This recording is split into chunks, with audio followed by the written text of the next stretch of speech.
Привет, с вами я, NirZ02, и сегодня я покажу, как сделать декоративный камин. Берем полированный гранит и ставим, как показано на видео. Вот так вот.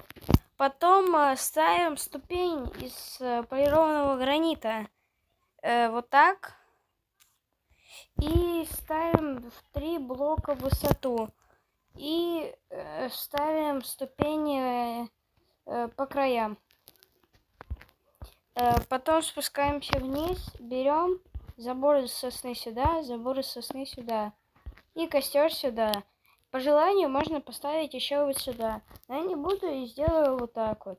И вот ваш декоративный Камин готов.